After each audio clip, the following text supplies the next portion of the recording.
Bonjour.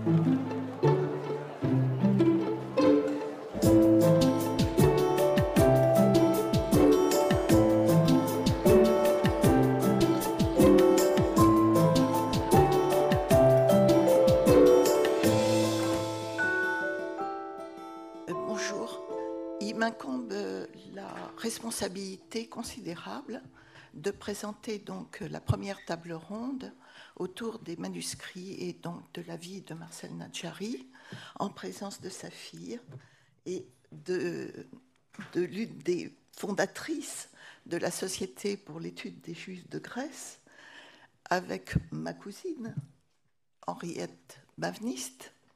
Et c'est sans doute l'un des rares mérites qui me vaut d'être là, d'être la cousine de Rika, et puis Andreas Kilian. Avant de présenter donc les intervenants, je vais me permettre de faire quelques remarques. Il se trouve que j'étais au Temps moderne, au comité de rédaction des Temps modernes, quand Claude Lanzmann faisait Shoah. À l'époque, j'étais très jeune et je dois vous dire que de Salonique et de la déportation des miens, je savais ce que le père de Rika, en me donnant d'ailleurs le livre d'Albert Ménaché, en 70, et Luna qui était revenue du camp et qui avait été cobaye de Mengele, m'en avait dit. Et c'était tout. Et là, la distorsion entre, nous parlons des années 70, entre le savoir concernant la Grèce et concernant les Juifs de Grèce et ce qu'il en restait des Saloniciens de Paris ou de France était tout à fait étrange. C'était comme s'il était naturel que nos familles aient disparu. Et je pense que l'un des grands dangers qui nous menacent à l'heure actuelle, c'est de redéfinir le destin juif à l'aune de cette évidence du naturel qui consiste à être après la déportation, l'extermination, la liquidation, après l'opération de nihilisme absolu, dont le seul but était juste de détruire des juifs, corrélé à l'impérialisme allemand traditionnel et à la barbarie de l'armée allemande et de ses épigones. Donc on voit à quel point ce document nous permet de nous replacer au centre du dispositif qui fait que la question dans laquelle les problématiques des années 70 s'enferraient, la notion de déshumanisation dans les camps était au fond une question parfaitement obsolète. À partir du moment où vous êtes pris dans la nasse nazie, peu importe de quelque manière que ce soit, vous n'êtes pas une victime. Vous êtes un instrument de destruction aux mains de barbares. Et cette barbarie européenne est aussi une barbarie mondiale et qui peut se déplacer au gré des retours de l'histoire. Et s'il y a quelque chose dans le métier d'historien, à la suite de Marc Bloch, qui nous permet au moins de placer à la hauteur de ce qu'a été le courage invraisemblable, l'héroïsme et le sacrifice de tous les Juifs, et le sacrifice de Marcel Nadjari, placé en ce centre qui le rendait égal des nazis, parce que lui n'avait pas à subir. Il devait être le contemporain de la destruction centrale et de la mise en cendres de l'ensemble de nos familles.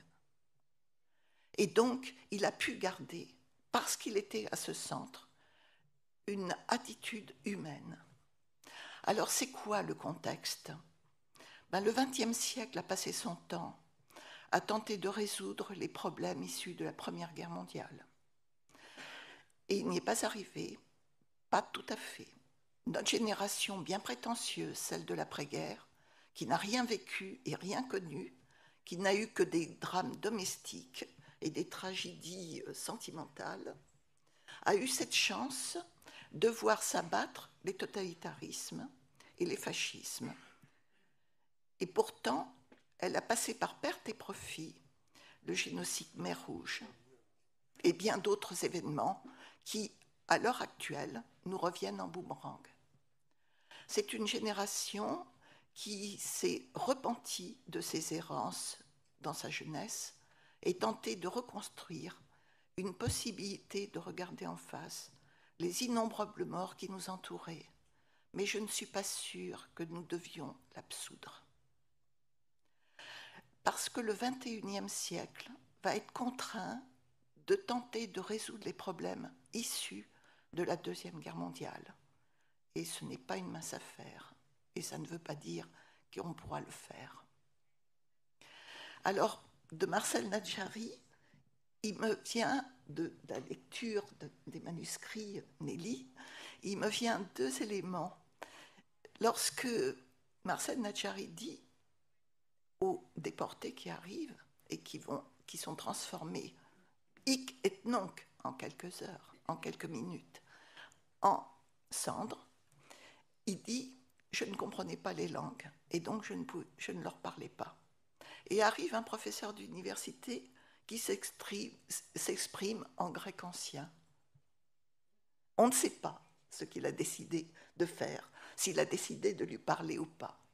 Mais vous voyez qu'ici, dans cette synthèse, dans la chambre à gaz, au cœur de la chambre à gaz, vous avez toute la symbolique de l'histoire européenne qui se joue.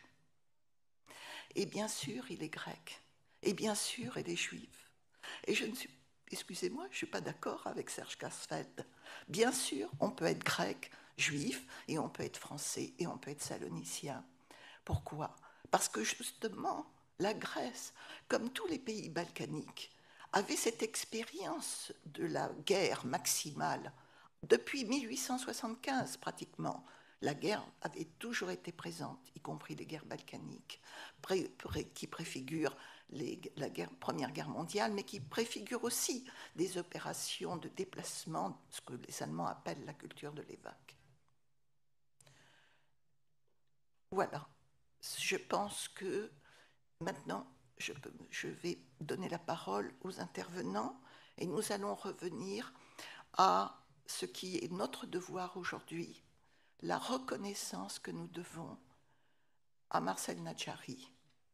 Et effectivement, lorsque Claude Lanzmann m'avait amené pour me montrer des éléments de Shoah, je trouvais vraiment qu'il était trop concentré sur Auschwitz. Et en fait, il avait tout compris. Alors, nous allons ouvrir cette séance en donnant la parole à Nelly Nadjari. Pour la présenter, je crois que le mieux est encore qu'elle se présente. À la fois artiste, à la fois engagée dans la collecte de témoignages pour les 300 témoignages, 30 des 300 témoignages qui ont été faits en Grèce, et à la fois engagée dans cette entreprise remarquable qui assure, au moins à vous, qui n'êtes pas tout à fait la génération de l'immédiate après-guerre, mais plus jeune, qui assure la rédemption dont je parlais précédemment, que nous n'aurons pas. Merci. Good morning. I'm very emotional, as you can imagine. Okay, my name is Nelly Nadjari. Donc, je m'appelle Nelly Nadjari et j'ai l'honneur d'être la fille de Marcel Nadjari. Et je vous remercie de me donner la parole et devant un auditoire aussi intéressant. En fait, je suis heureuse que le message de mon père puisse atteindre le public français. Mon objectif suivant, c'est de le faire traduire en anglais afin d'atteindre encore davantage de personnes. Et je pense que c'est d'autant plus important que ce qui se passe dans le monde. Alors, mon père est né à Thessalonique en 1917 dans une classe moyenne supérieure. Il vivait avec ses parents, Ran Nadjari et Luna Pelosov, et sa sœur plus âgée, Nelly, au 9 Italia Street, très près de la mer. Après l'école primaire, il a fréquenté le collège privé français Altec, l'un des meilleurs de la ville. Après avoir terminé ses études, mon père a travaillé dans l'entreprise familiale des aliments pour animaux que mon père avait avec Athanasios Stefanidis comme partenaire. Du début de 1938 à janvier 1940, mon père a fait son service militaire lorsque les puissances de l'Axe de l'Allemagne et de l'Italie ont attaqué la Grèce à sa frontière avec l'Albanie en 1940. Il a été construit à nouveau pour se battre sur le front albanais. Après que les Allemands aient occupé la Grèce en juillet 1942, mon père a été l'un des environ 3500 juifs envoyés à Ménéménie, une zone au nord-ouest de la Thessalonique, pour le travail forcé. En mars 1943, ses parents, mes grands-parents et sa sœur, ma tante Nelly, ont été déportés de Thessalonique vers Auschwitz dans l'un des transports utilisés par les Allemands lorsqu'ils ont commencé la déportation des Juifs de Grèce. Mon père s'est échappé et a rejoint la résistance. Il est allé à Athènes, mais a été dénoncé par un informant et arrêté par les Allemands en tant que membre de la résistance. Il a été torturé de façon très brutale dans le centre de détention de Merlin, qui était le quartier général des SS à Athènes, et à la prison de Havrov, où les combattants suspectés de résistance étaient emprisonnés, ainsi qu'au camp de concentration de Haïdiri. Il a finalement avoué être un juif. Il a été ensuite déporté du camp de concentration de Haïdiri dans le dernier convoi à quitter la Grèce le 2 avril 1944, avec pour destination finale Auschwitz. Alors, il est arrivé à Auschwitz le 11 avril 1944.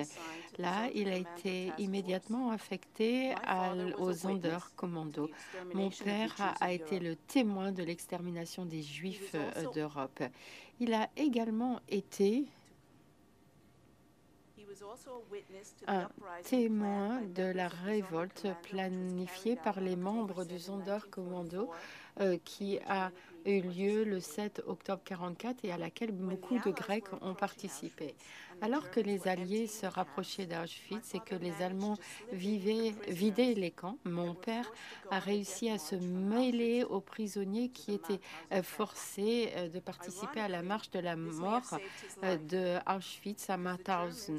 Mais de façon ironique, c'est ce qui a sauvé sa vie, parce que les Allemands tuaient les prisonniers qui faisaient partie du Sonderkommando de façon régulière afin que personne ne puisse témoigner des atrocités commises par les nazis. Mon père a été libéré en 1945 et avec l'aide de l'Organisation des personnes déplacées, il est parti avec un groupe de personnes déplacées à Paris. Et c'est dans ce groupe que mon père a rencontré ma mère, Rosa Saltil, pour la première fois, qui, conjointement avec sa mère Mathilde et sa sœur Flora, étaient des déportés de Bergen-Belsen. Mes grands-parents, Avraham et Luna Nadjari, et ma tante Nelly Nadjari, la famille proche de mon père, n'ont pas survécu. Ils ont été exterminés à Auschwitz. Mon père est retourné dans sa chère île de Thessalonique, où il n'a retrouvé ni sa maison ni son entreprise. Sa maison avait été pillée. Les Allemands avaient saisi les propriétés et confié leur gestion à ce qu'ils appelaient des garants. Mon père a été accueilli dans la famille de son meilleur ami Maurice Léon. Et malgré ses efforts, il n'a pas réussi à récupérer l'entreprise de son père d'aliments pour animaux. Donc, il a commencé à travailler en tant qu'employé dans la papeterie acide. En 1947, ma mère et mon père se sont mariés à Thessalonique et en 1950, leur premier enfant, mon frère Alberto, est né. En 1947, mon père a été de nouveau recruté dans les réserves où il œuvrait en tant qu'auxiliaire médical dans l'hôpital militaire 401 à Thessalonique. Et c'est là, pendant ses gardes de nuit, qu'il a écrit le manuscrit de 1947. À l'époque, la Grèce sortait tout juste d'une guerre civile, ce qui a amené mon père à décider de quitter la Grèce en dépit de son amour pour son pays. Il en avait assez des guerres.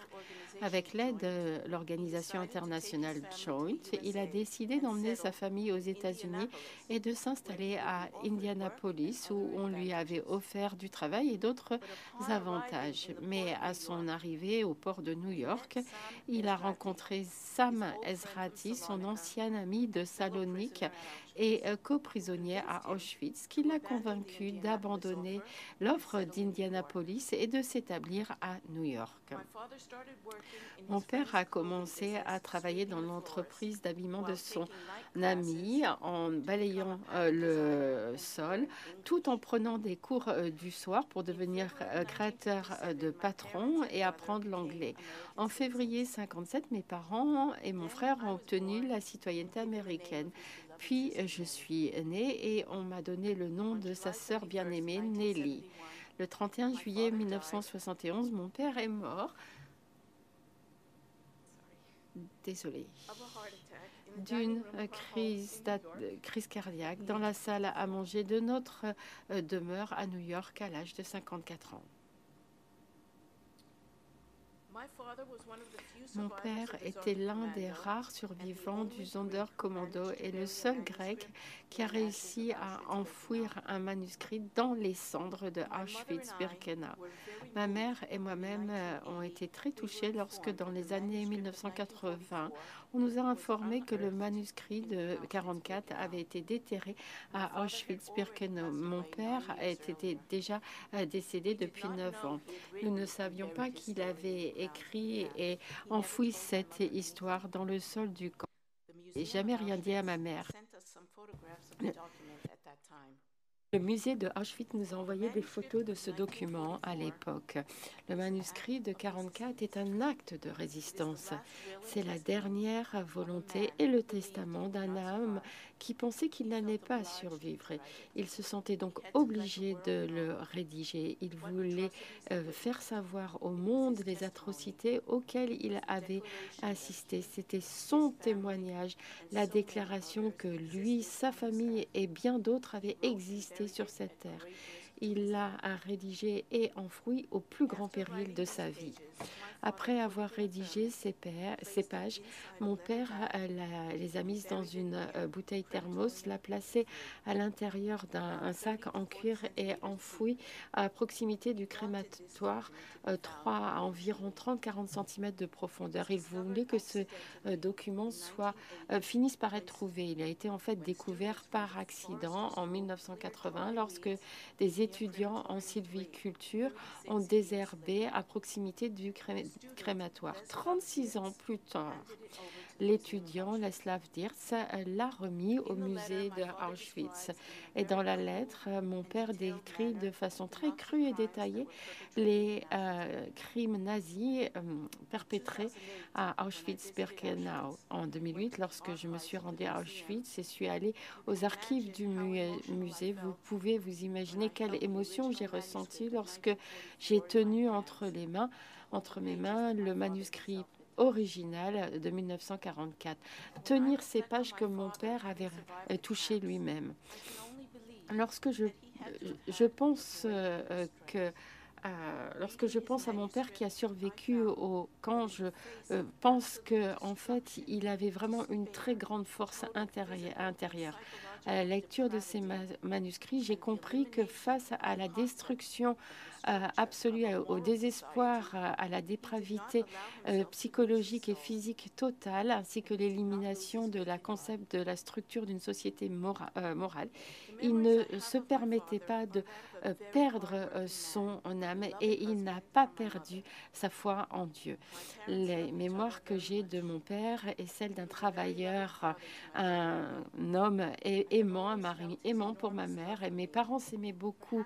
Il était un père aimant également. Il m'aimait également beaucoup et c'est peut-être pour ça qu'il m'a donné le nom de sa sœur qu'il adorait. Mon père avait un grand amour de la mer. À Thessalonique, après la guerre, il avait acheté un petit voilier qu'il avait appelé Nelly. Il faisait partie d'un club de voile local et j'ai beaucoup de photos de lui et ses amis sur ce voilier. Son amour pour la mer a continué aux États-Unis. C'était un bon nageur et il adorait pêcher. Nous passions toujours nos vacances à la plage dans la région de New York. Et juste un an après sa mort, juste un an avant sa mort, il a acheté un petit bateau à moteur qu'il a bien sûr appelé Nelly 2. Mon père aussi avait également beaucoup de talent pour le dessin, comme cela se voit dans le livre. Et les seuls autres dessins que j'ai sont ces esquisses de dessins de mode des cours du soir. En dépit de sa décision d'émigrer aux États-Unis, la Grèce est toujours restée dans son cœur. Et à la maison, on écoutait toujours de la musique grecque. Et son rêve, c'était d'aller en Israël. Il est allé là-bas, il a pris beaucoup de photos. Il était si fier d'Israël et des Juifs. Mes parents avaient un grand cercle d'amis qui étaient grecs, des Juifs grecs, de différentes communautés juives en Grèce qui avaient émigré aux États-Unis. Ils se retrouvaient tous les week-ends et nous allions en vacances ensemble, toujours à la plage. À la maison, nous parlions français. Ladino, c'est une sorte de judéo-espagnol, grec et anglais. Mes parents m'ont parlé français dès que j'étais bébé. C'était ma langue natale, même si vous ne vous en rendez pas compte aujourd'hui parce que je vous parle en anglais. Mais en fait, j'ai appris l'anglais lorsque je suis allée à la crèche. En ce qui concerne sa famille, mon père a malheureusement perdu sa famille proche à Auschwitz. Les seuls parents du côté de mon père, qui ont survécu étaient ses deux tantes, Fortuna et Renée, qui étaient les sœurs de mon grand-père Abraham. Je n'ai jamais eu l'opportunité de rencontrer Fortuna, mais tante Renée est venue vivre à New York avec ses deux enfants, Gisèle et Jean-Pierre. Et Jean-Pierre est avec nous aujourd'hui.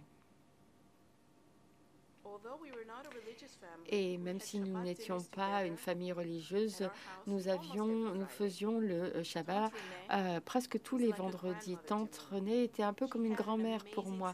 Elle avait un sens extraordinaire de l'humeur c'est peut-être d'où cela vient pour mon père, parce que ce qui distinguait mon père par-dessus tout, c'était son sens extraordinaire de l'humour pour lequel il était célèbre.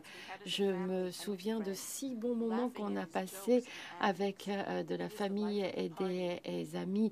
On riait de ses blagues et de ses pitreries. C'était lui la partie vivante de la partie et il faisait rire les gens.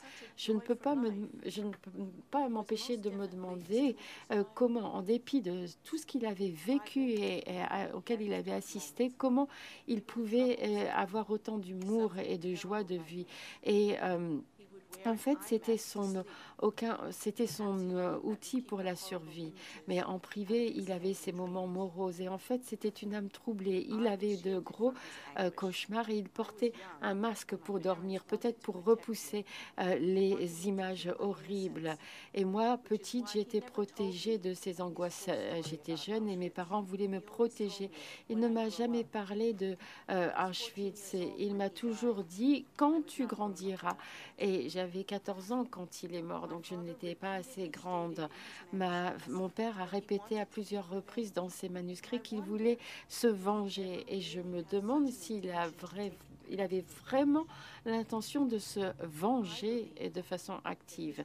Eh bien, je pense que sa revanche vient du fait que, en dépit de la volonté des nazis d'éradiquer tous les juifs, le plan a échoué. Il a survécu, il a fondé une famille et le nom et la ligne Nadjari se poursuit aujourd'hui. J'ai 2 enfants qui sont mariés. Mon frère a 2 enfants et 3 petits-enfants. Malheureusement, mon frère Alberto ne peut être avec nous aujourd'hui à Paris.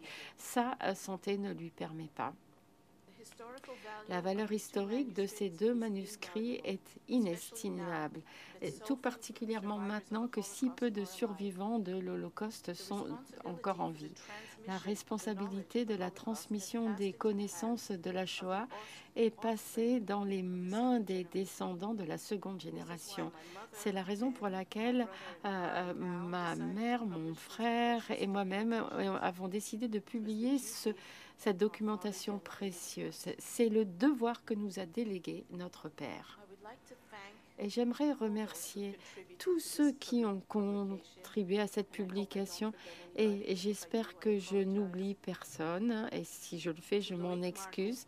Loïc Marcoux, qui a été à l'initiative de cette édition française et qui m'a mis en contact avec Anne-Laure et Pierrette et qui s'est occupé de la traduction. Anne-Laure et Pierrette, alors Bizac et Pierrette Dulay qui m'ont proposé de publier ce livre, enfin sa traduction du grec au français. Leur professionnalisme et leur sensibilité a conduit à 2 éditions magnifiques et je vous en remercie. Frageski Ampatsopoulou pour sa contribution à la publication des manuscrits de mon père, tout d'abord en grec et puis maintenant en français. Andras Kilian pour sa contribution aux livres français et grec. Serge Karsfeld, Tal et Henriette Aceo, à la personne qui s'est chargée de l'illustration. Et j'aimerais remercier la Fondation pour la mémoire de la Shoah, de l'Holocauste, pour la contribution à la publication de cet ouvrage en français et pour l'organisation de cette session aujourd'hui. Camille et Pauline et Annette Viavorka, j'espère que je le prononce correctement, pour le sponsor Pierre Alexis et Sophie Dumas, la Fondation Miralski, la Fondation d'entreprise La Poste et le Centre national du livre. Et avant tout,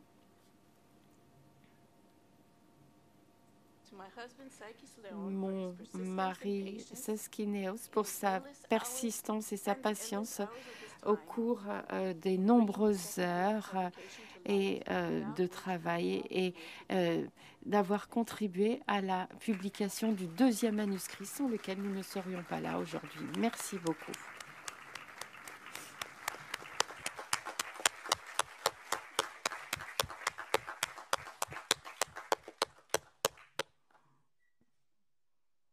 Et maintenant, je vais donner la parole à Fragisti Ambasopoulos, professeure historienne, professeure émérite de littérature grecque moderne à la faculté de lettres de l'université Aristote de Thessalonique, dont les recherches portent sur les témoignages des Juifs grecs à la Shoah, et qui fut, donc il y a plus de 30 ans, plus de 40 ans même, l'une des initiatrices de la Société pour l'étude des Juifs de Grèce. Elle a écrit en 2000 le livre « L'autre en persécution » qui concerne l'image du Juif dans la littérature mondiale avant et après la Shoah. Elle est membre de la Société des écrivains grecs et du comité scientifique de la Fondation du Parlement hellénique. Et les 2 manuscrits, elle vous en parlera évidemment, ont été édités en Grèce par ses soins.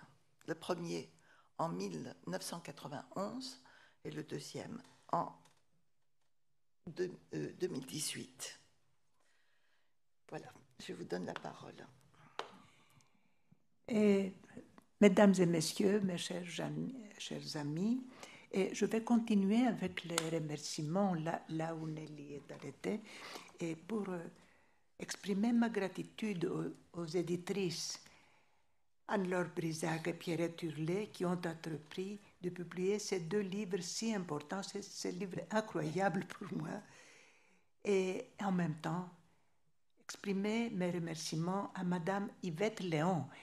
Je voudrais tellement qu'elle soit avec nous ici, parce que c'est elle, c'est la belle-mère de Nelly et la mère de Saxe-Léon, parce que c'est elle qui m'a introduit dans le monde de Marcel Nadjari. Je dois la première édition de ce manuscrit vraiment à Nelly, à Yvette. Et Nelly alors était petite. Et Marcel, et je voudrais aussi remercier les autres cofondatrices de la Société pour l'étude des Juifs en Grèce.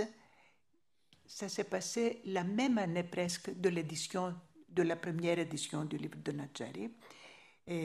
Rena Molcho, Rika Benveniste, Odette Varon et Erika Cugno Amarillo.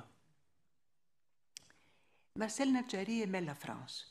Il parlait bien la langue française et c'est grâce à cette langue qu'il a pu se faire des amis et compagnons de lutte dans un camp qui fut, selon Primo Levi, le plus démoniaque des centres de mise à mort conçus par les nazis. La traduction en français et la publication du témoignage de Marcel Nadjari constituent la meilleure façon d'honorer sa mémoire. Les 2 manuscrits de Nadjari ont été publiés 2 fois en Grèce, la première en 1991 et la seconde en 2018. Comme j'étais chargée des 2 éditions, je voudrais vous raconter leur histoire. L'histoire de la première édition présente un intérêt particulier. Et en 1986, après ma nomination à la faculté des lettres de l'Université Aristote de Salonique et après mon installation dans cette ville, parce que je vivais à Athènes, et quand je me promenais, je cherchais dans la ville des traces de la présence juive. Ce n'était pas par curiosité, mais par besoin de voir des reflets de la réminiscence d'un monde à jamais disparu, qui avait donné sa couleur particulière à cette ville durant des siècles. Ce sentiment devenait plus aigu quand je voyais les vieux meubles, les tapis, et des vieux tapis et autres choses précieuses dans les maisons que je visitais, parce que je pensais, qui en était le propriétaire original? Je savais que les maisons des Juifs, 50 000, 55 000, étaient pillées après leur départ. Et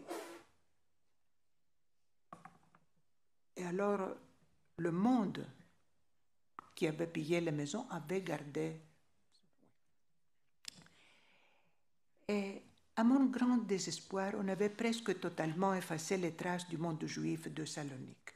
Un exemple significatif, c'est que le bâtiment de l'université Aristote était construit sur l'emplacement du vieux cimetière juif et qu'on n'avait même pas posé une plaque commémorative. Ça s'est passé 30 ans après. Je cherchais parmi mes collègues si quelqu'un travaillait sur l'histoire de la Shoah, mais en vain.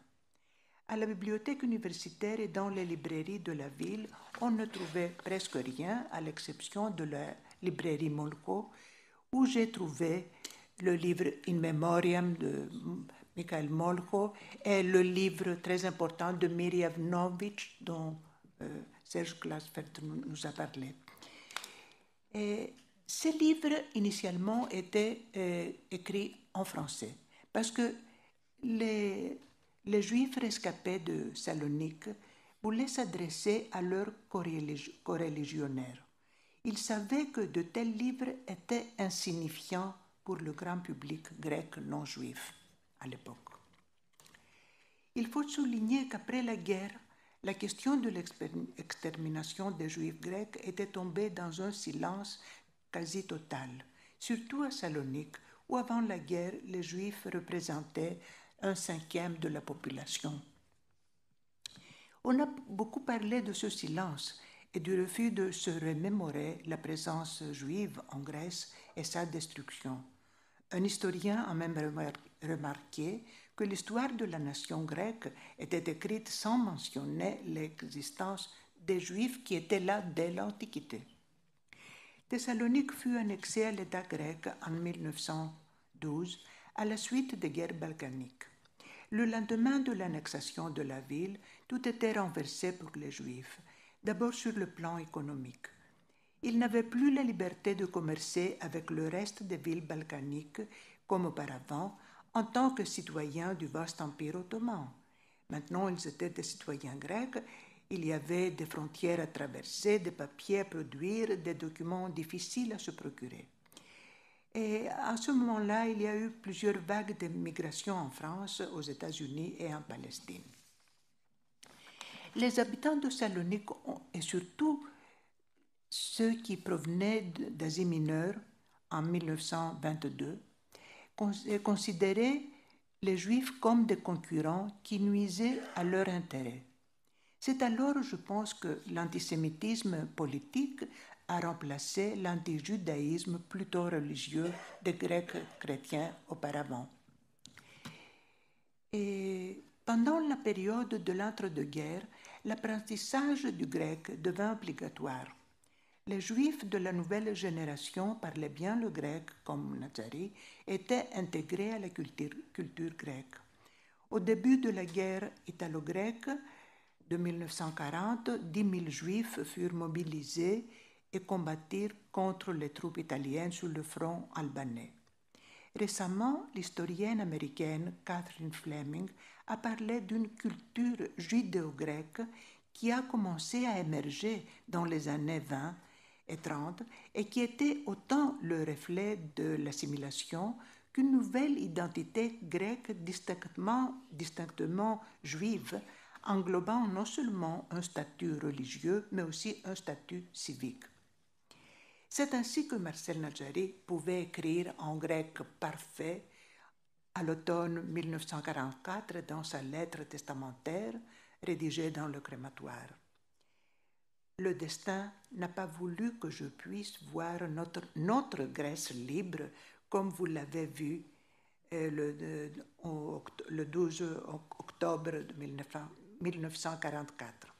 Si quelqu'un demande de mes nouvelles, dites que je n'existe plus et que je suis parti comme un vrai grec. C'était juste après le soulèvement au crématoire. Cette identité judéo-grecque fut tragiquement de courte durée. Les Juifs étaient effacés de l'entité nationale grecque qui se voulait alors homogène. La politique nazie contre les Juifs était d'ailleurs conforme aux sentiments d'une grande partie de la population. Après la persécution des Juifs, on s'appropria leurs biens sans vergogne. Les meubles, voilà tout ça que j'essaie de comprendre à qui appartenait. Le silence de l'après-guerre montrait le refus des Grecs non-juifs de restituer les biens volés. C'est tragique. Pour la plupart, le silence était un signe de culpabilité, enfin j'espère, parce qu'ils étaient, selon Raoul Hilberg, des bystanders, donc des témoins impassibles qui préféraient garder le silence même 50 ans après les événements. Face à cette situation, je voulais faire quelque chose pour rompre ce silence. Je décidai alors de présenter publiquement une étude sur l'image du juif dans la littérature grecque avant et après la Shoah. C'était une conférence, disons. Et l'événement a eu lieu dans la salle de conférence de du seul club littéraire renommé de la ville. Et c'était à l'automne de 1989. La salle était pleine, mais il y avait des visages que je ne connaissais pas. Alors, c'était les jeunes juives qui sont venus m'écouter sans me connaître, en posant la question, mais qui est cette Fragiski Abadzopoulou? Alors c'était une soirée décisive dans ma vie. Le lendemain, on s'est rencontrés et on a échangé des idées pendant des heures. On était d'accord sur la nécessité de créer une société des études des Juifs de Grèce, un groupe qui serait interdisciplinaire, ça c'est très important, pas seulement des historiens, mais aussi des sciences humaines en général.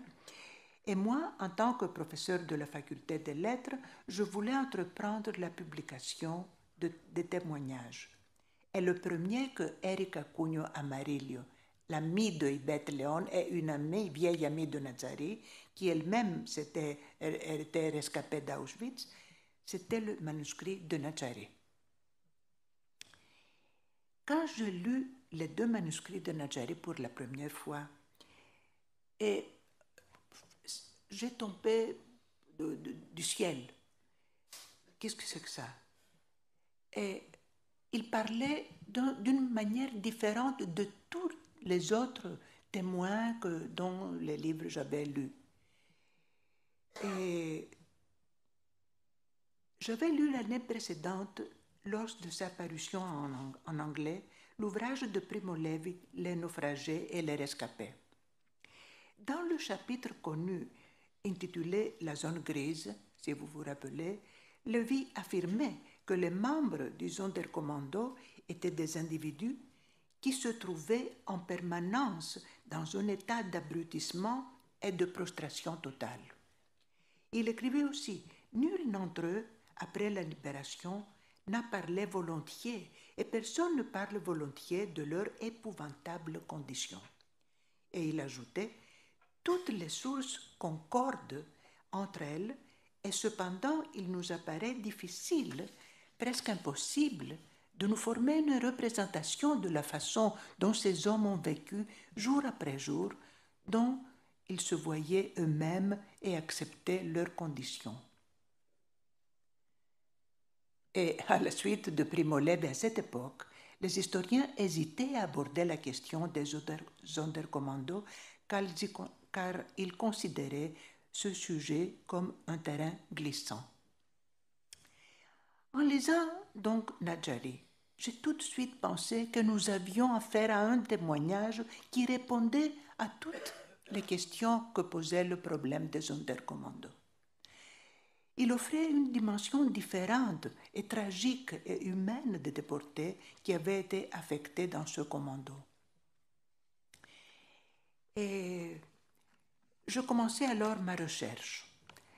En même temps, je consultais les livres sur Auschwitz qui existaient en ce temps-là, comme l'ouvrage de Danuta Čech, qui venait d'être publié en anglais, le livre de Herman Lambank, mais Hommes et femmes à Auschwitz, c'est très précieux, mais il y avait peu de choses.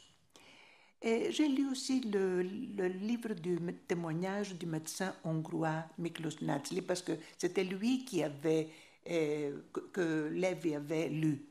Il était beaucoup influencé par lui, parce que Primo Levi n'était jamais même près du lieu de crématoire.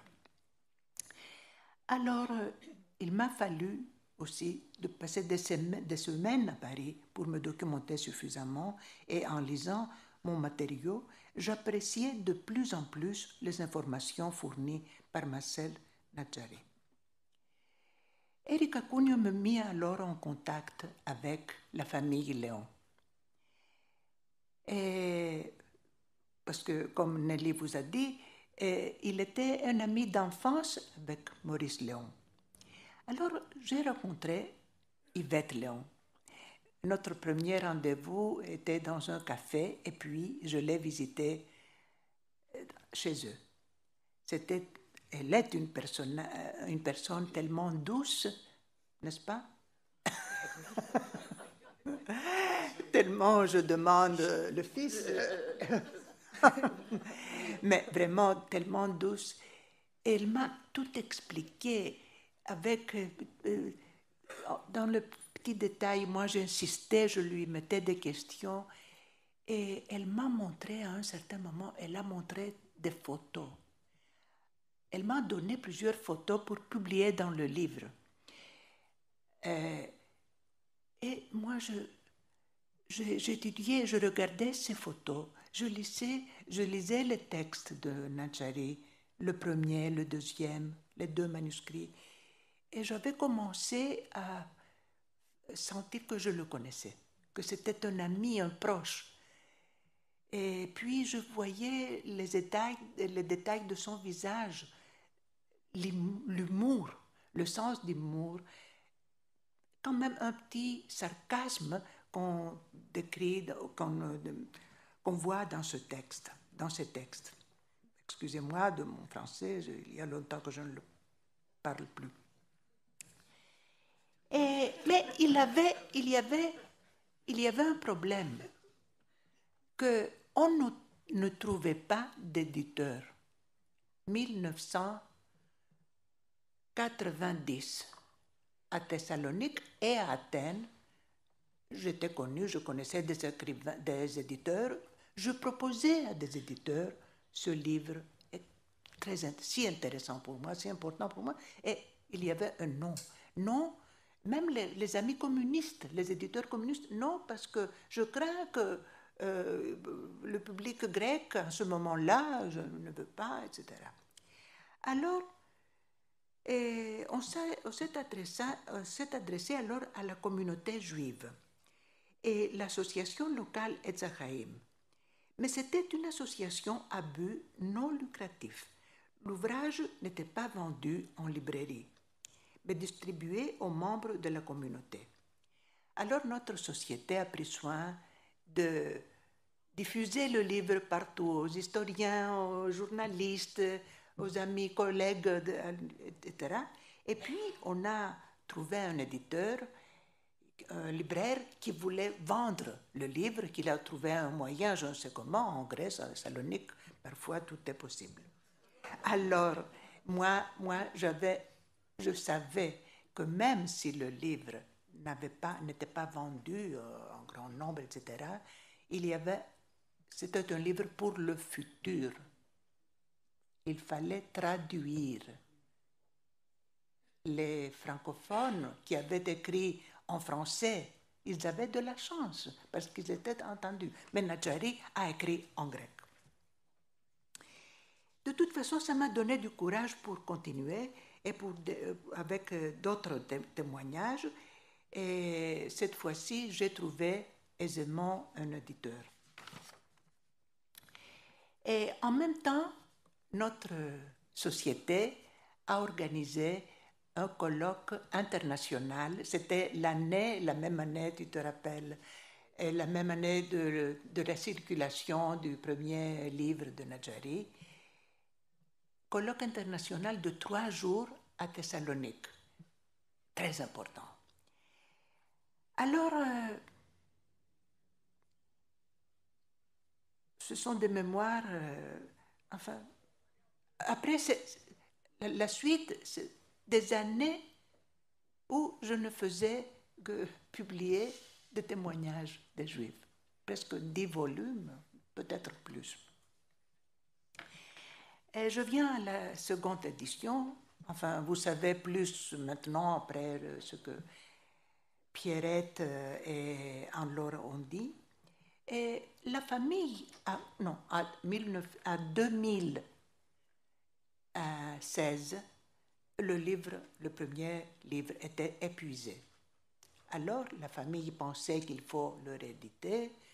Moi aussi, je pensais la même chose. J'avais même proposé, sans être en contact, à la communauté de financer ce livre. Ils ont accepté. Et on a trouvé un éditeur. Et il y avait d'autres qui s'intéressaient à la publication. C'était Pavel Polian, qui avait déchiffré presque tout le premier manuscrit. Alors on pourrait le lire. Et du premier, on pouvait comprendre trop de choses de ce qui s'est passé, de la manière dont il s'exprimait. Mais le fait d'avoir ce manuscrit déchiffré, c'était vraiment très important. quand même, moi je pense que le deuxième manuscrit est aussi important. La langue, le style de Nadjari dans la lettre et dans la lettre testamentaire et dans le second manuscrit diffère de toutes les autres voix que je connais. Vous vous rappelez, au début, il parle d'amour et d'amitié. Quand il est dans le Birkenau, il parle d'amour et d'amitié. Il se rappelle tous les amis, sa copine, une grecque résistante, Smaro, qui a gardé sa photo. Et puis, il nomme ses amis juifs et non juifs. Pas nécessairement, il avait des collègues grecs, alors grecs non juifs. Et l'humour, ça m'a tellement impressionné. Le beau travail que les Allemands nous ont mis faire, il emploie le mot, le sarcasme.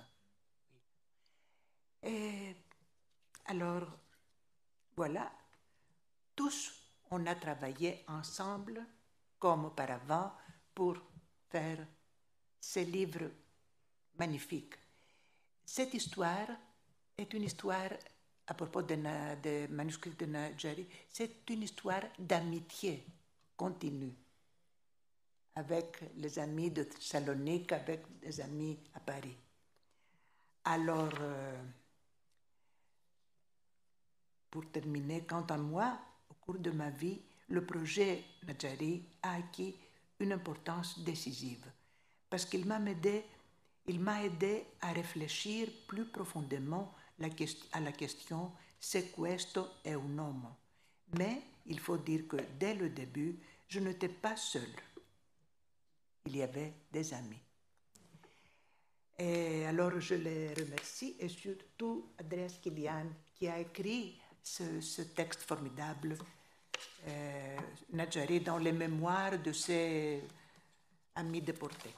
Alors, je vous remercie.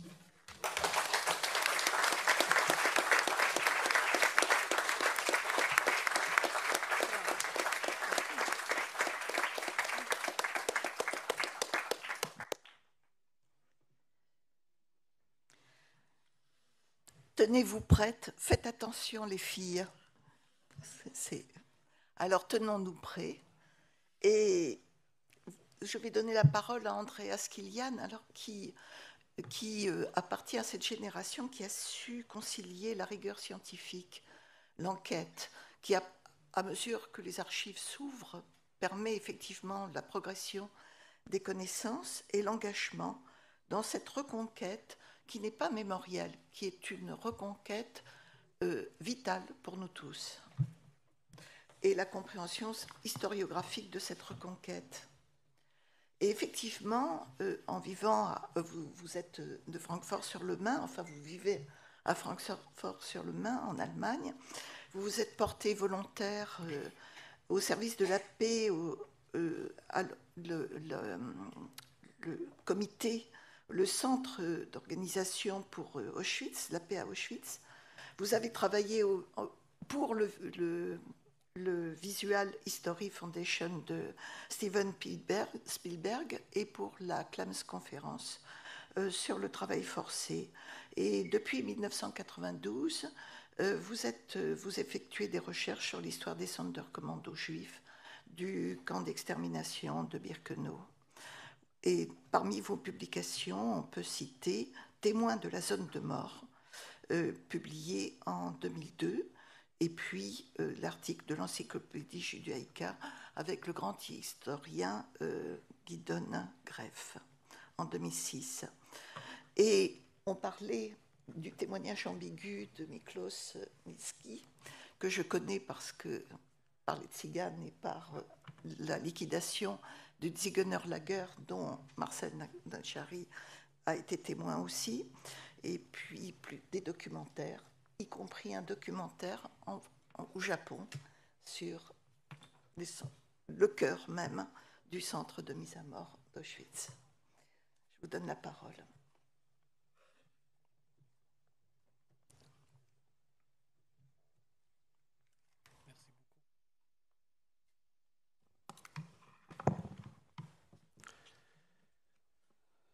So my lecture deals with the role played by Marcel Nadjari Du in the rôle joué testimony par l'ancien président Marcel Nadjari dans la littérature dite de mémoire de l'Holocauste ou d'Auschwitz et dans l'histoire orale, en utilisant des exemples choisis et en révélant les espaces d'action que Nadjari a créés grâce à ses stratégies de survie individuelle pour ses activités de conspirateur dans le camp d'extermination.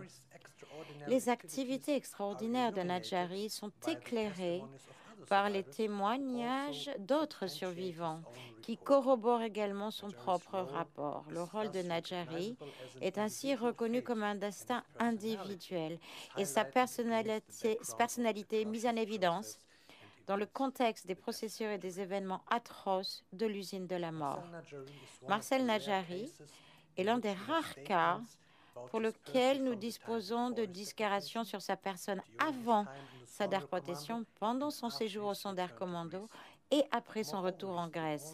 De plus, il est le seul exemple connu d'un président du Sonderkommando qui, pendant sa détention et son isolement fin octobre et début novembre 1944, a non seulement écrit une lettre testamentaire qui a été retrouvée plus tard et l'a enterrée dans le terrain du crématorium, mais a également laissé un rapport détaillé de surveillance après son retour en 1947. C'est le seul, en fait. Ici, comme on l'a déjà mentionné à nombre de reprises, à droite, vous n'avez quasiment rien à voir. C'est des copies que Nelly a reçues du musée de Auschwitz. Et le premier scan qui date de 2004 et qui était très difficile à déchiffrer. Ensuite, grâce à Kaliski, Polian et Alexandra Nikocham, qui étaient les premiers à déchiffrer avec l'analyse multispectrale. Ils ont commencé en 2015 et ont presque terminé à déchiffrer et à transcrire en 2016. Mais d'un autre côté, il y a les documents du musée d'État de Auschwitz et une analyse qui a été faite par M. Dorojewski de l'Université de Cracovie. Vous pouvez voir, d'après les scans,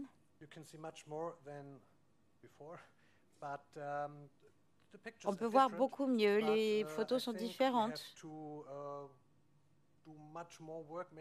Mais peut-être qu'il nous faut travailler davantage à l'avenir pour obtenir 100%, pas simplement pour avoir l'impression de ce dont on parle, non, pour avoir quelque chose de plus précis. Les souvenirs de Nadjari en tant que personne peuvent être divisés en deux groupes.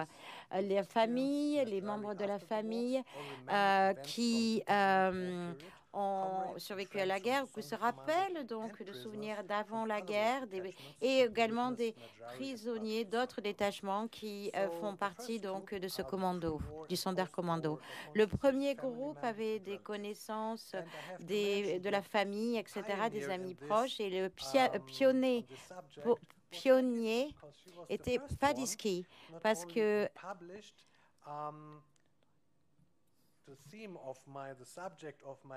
qu'il semble que le sujet de ma présentation en 1991 était le premier livre, la première publication en 1991, c'était des témoins temporels. Donc, les souvenirs de Nadjari se reflètent uniquement de façon indirecte son expérience à Birkenau. Et les premières impressions de ce camp n'étaient pas discutées de façon ouverte. Et donc, les témoignages n'ont pas commencé qu'après 1980. Marcel Nadjari, cependant, a réussi à être immortalisé en tant que personnage historique, à la fois par des sources orales et écrites, du fait de sa personnalité, son talent pour distraire les gens et ses réussites au cours de son séjour là-bas. Elias Elion, qui est un ami de la période d'avant-guerre, vous pouvez voir ici Elias Elion, avait connu Marcel parce qu'il vivait à côté de la maison de ses grands-parents. Il a écrit un livre sur cette histoire et il parle de Nadjari. Et je cite, « On l'appelait Marcel, le fou, parce qu'il était tellement rigolo. C'était vraiment la vie de la fête. Et en fait, ça le caractérisait vraiment. Mais à Burkano, il faisait rire les autres prisonniers, même les Allemands, en fait. On l'appelait Marcel le Fou, et c'est un terme affectueux. Il était aimé de tous. Elion a survécu en se cachant et donc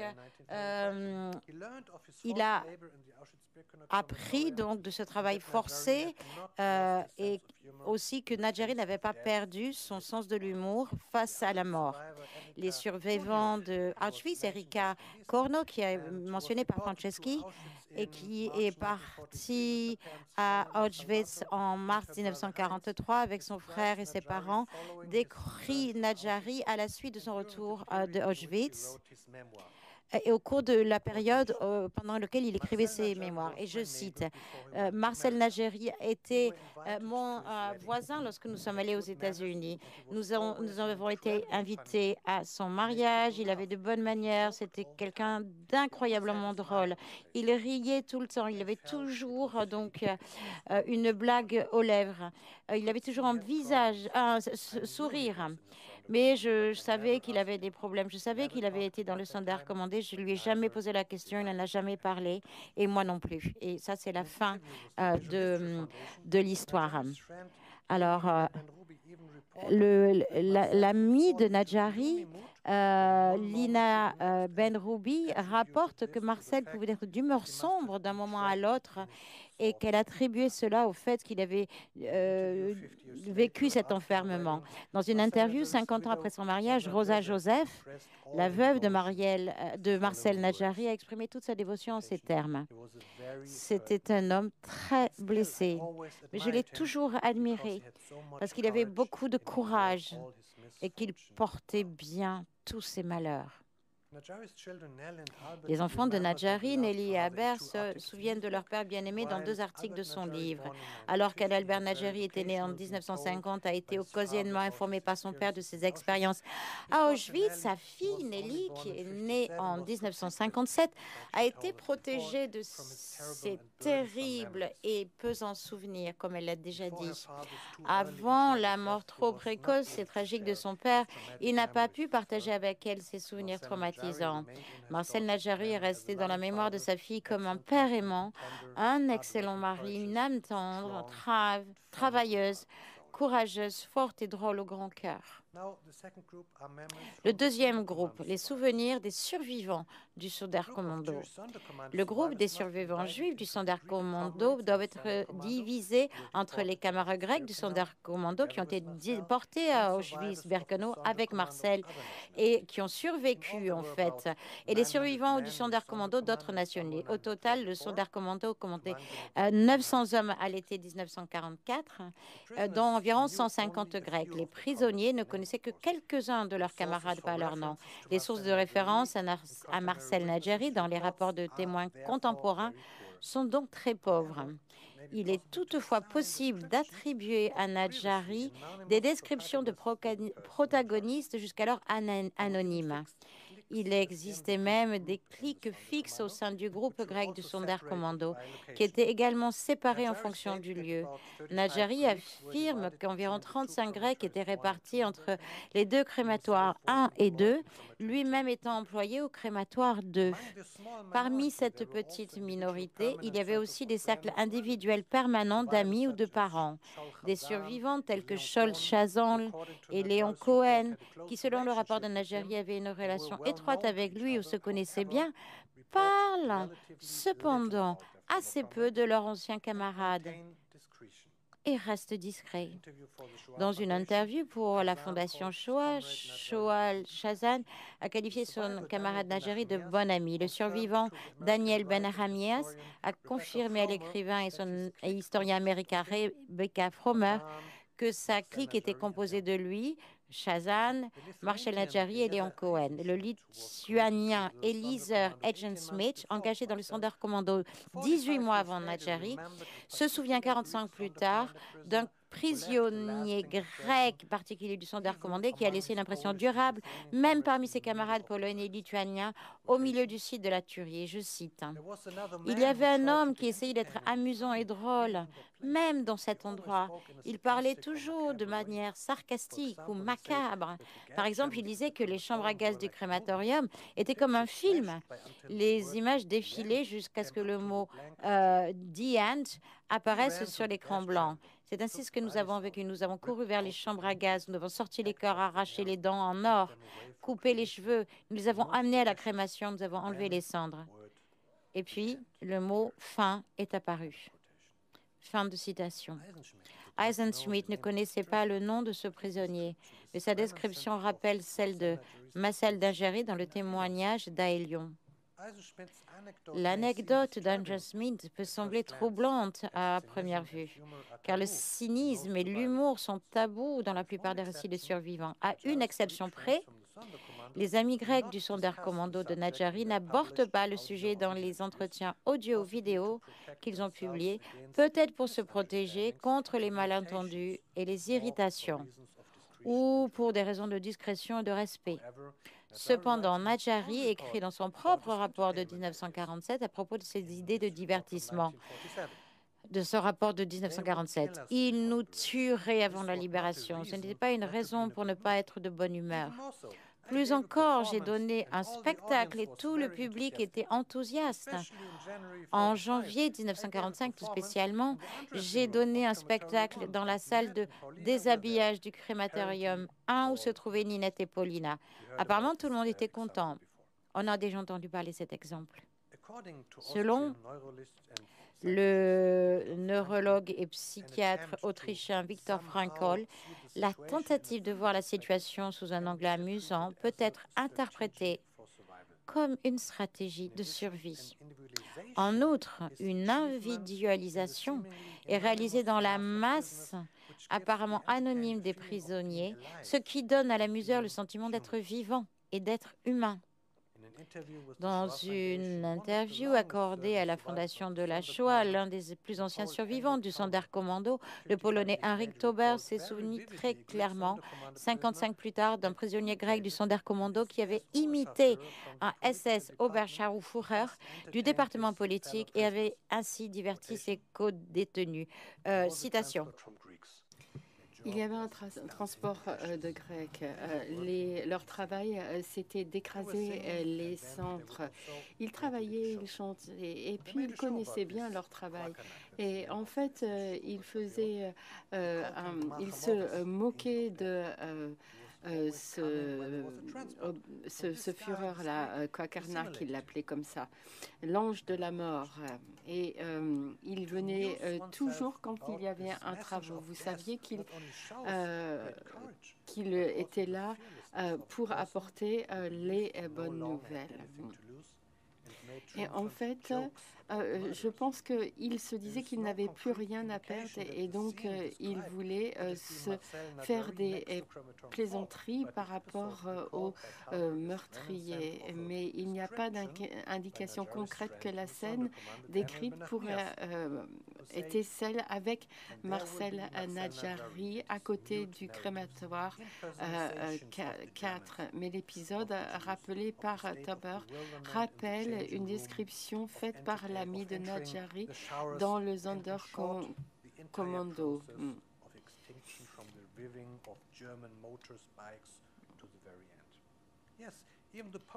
En fait, même les Polonais qui se moquaient des Grecs parce qu'ils ne parlaient pas yiddish ont pleuré lorsqu'ils ont vu Marcel.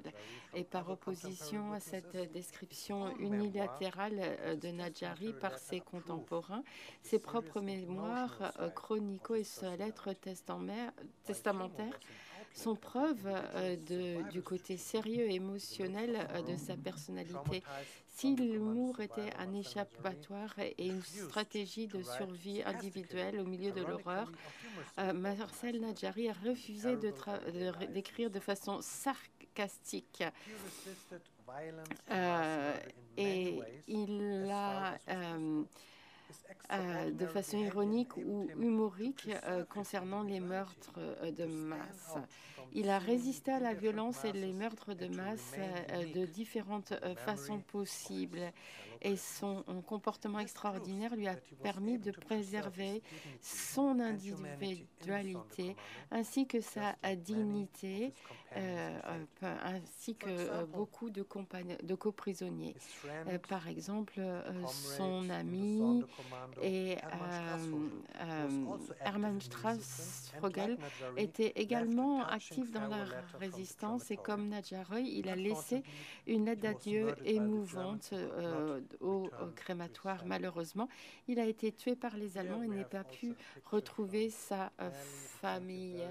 Et ici, on a une photo de Nelly. Et merci beaucoup. Et il faut savoir que Daniel Benarimes qui a témoigné. Et on a également des photos de toutes les personnes qui ont laissé des manuscrits et des lettres qui ont été découverts. Et à côté des Marcel, on a Hermann Strassvogel qui a laissé une lettre très émouvante. Et en fait, Hermann Strassvogel a dit que même que Nadjari était quelqu'un qui utilisait beaucoup l'humour. Et ces documents parlent d'être des compagnons des couloirs de la mort et ils veulent envoyer leurs lettres au consulat, d'abord français ou grec. Il y a des instructions pour les amis, ils parlent de revanche, bien sûr. Et la question, c'est de savoir s'il y avait en fait une action coordonnée entre les deux. Et on sait que c'était des amis au sein du Sonderkommando. Et peut-être parce que Marcel parlait également français. Donc, et Hermann Strassvogel aussi, malheureusement, dans la lettre de Hermann Strassvogel, on parle uniquement de Léon Cohen et pas de Marcel. Mais cela ne veut rien dire. Il y a beaucoup de parallèles et je pense que c'est très intéressant. Et peut-être que ça sera un sujet pour la troisième recherche. Et il y a un troisième groupe. Donc, les contacts avec les prisonniers étaient pratiquement impossibles. Néanmoins, il y avait des situations où les autres prisonniers voyaient des gens qu'ils connaissaient et ils pouvaient leur parler. Et en fait, Berin Namia a mentionné dans son ouvrage que Nadjari avait écrit une lettre et qui dit « Chère cousine Sarika, je t'ai vue de loin, je t'ai reconnue. Je veux vous informer tous de quelque chose que vous devez garder secret pour un moment. Sachez que dans 2 ou 3 jours, ici au crématoire, nous préparons une révolte contre les Allemands. Tenez-vous prêtes, faites attention les filles, si nous avons de la chance, nous allons pouvoir sortir de cet enfer. » Donc un contact inévitable permis par les SS a cependant établi en décembre 1944 lorsque le Sonderkommando a dû coopérer avec d'autres prisonniers pour la démolition du crématoire 1 et 2. Et cette période de contact n'a été que de 6 semaines. Mais Nadjari a utilisé la possibilité d'une part de passer ses connaissances en tant que détenteur du secret de la destruction de masse et et par ailleurs de revoir des connaissances et de les soutenir moralement et matériellement. On a beaucoup de témoignages qui montrent que Marcel a donné du pain, par exemple, à d'autres prisonniers. Et Nadjar et Berin Namia mentionnent cela dans son ouvrage. Nadjari parle de son travail éducatif. J'ai utilisé toutes les façons pour expliquer à Ninette et les autres filles comment les Allemands tuaient autant de milliers de personnes, la façon dont ça fonctionnait, comment on brûlait les corps. J'ai expliqué ces choses parce que nous, les Sonderkommando, on ne va pas survivre et nous avons vu tant de choses. Donc les derniers 100 prisonniers du Sonderkommando ont survécu à l'extermination du camp d'Auschwitz parce qu'ils ont pu s'échapper de leur baraque d'isolement dans le camp des hommes de Birkenau pendant les émois et le chaos de l'évacuation du camp en janvier 1945 et se mêler aux colonnes d'autres prisonniers qui faisaient la marche de la mort. Cela a été observé par le prisonnier grec Léo Benmayer qui connaissait certains prisonniers du Sonderkommando de Thessalonique. Et Mayer a témoigné lorsqu'il a vu Marcel Nadjari, Léo Cohen et Daniel Benyamea s'échapper. Ici, vous pouvez voir toutes les publications de Nadjari du début à la fin. Au début, ce sont que des petits extraits de ces lettres. Et par la suite, grâce à Polya Mekietaf, et ensuite de son séjour à Auschwitz, puis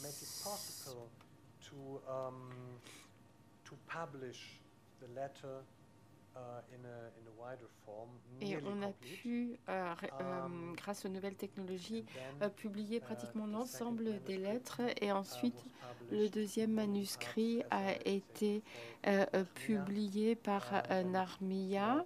Et une petite partie est au musée de Auschwitz. Et en 1991, il y a eu un article de Frakiski qui a été publié. Donc, le rapport de Nadjari est confirmé et étayé par d'autres rapports de témoins des Sonderkommando, autres détachements de travail à Auschwitz et des membres de la famille, ce qui fait de lui une illustration fiable de ce qui s'est passé et un document important de l'histoire contemporaine. Cependant, d'autres représentations de Nadjari et de revendications concernant sa personne ne sont plus vérifiables et peuvent être vues de façon critique. Cependant, le portrait de Nadjari reste inoublié dans les mémoires, non seulement en raison de ses écrits importants qu'il a laissés derrière, mais également les mémoires des autres survivants. En fait, il est décrit comme une personne charismatique qui impressionnait les autres de par sa nature, et ses actions faisaient preuve de courage et de forte volonté à prendre des risques. Il était non seulement un exemple important de la résistance active au milieu de l'usine de la mort, mais également un exemple impressionnant de résilience dans la lutte pour la survie, et il peut être considéré comme une lutte contre l'oubli et le déni des atrocités innommables et des humiliations et violences par les auteurs allemands. Malheureusement, sa résistance sans faille n'a pu être appréciée que de nombreuses années après sa mort précoce, et va recevoir, je l'espère, plus d'attention dans le monde entier. Donc ici, vous voyez le point jaune, c'est l'emplacement exact, et vous voyez où ont été trouvés les autres manuscrits. Et donc, il serait très souhaitable que l'ouvrage de Nadjari soit traduit dans de nombreuses langues et avant tout publié dans le pays des auteurs, en Allemagne. Merci pour votre attention.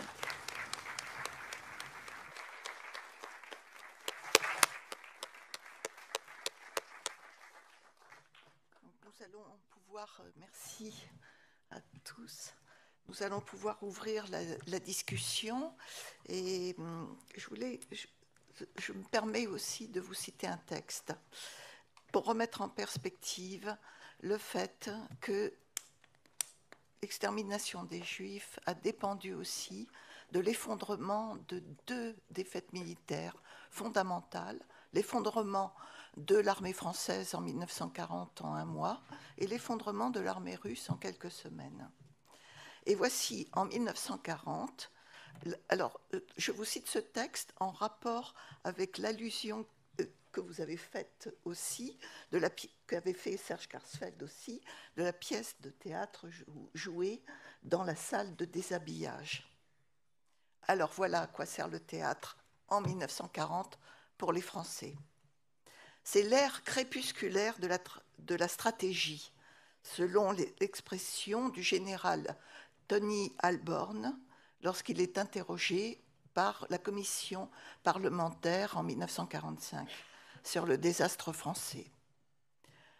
Il rappelle, en Hongrie, je pouvais juger dès visu que par une action experte et fort habile, l'Allemagne parvenait à agir sur l'opinion publique, à la fasciner et à la convaincre.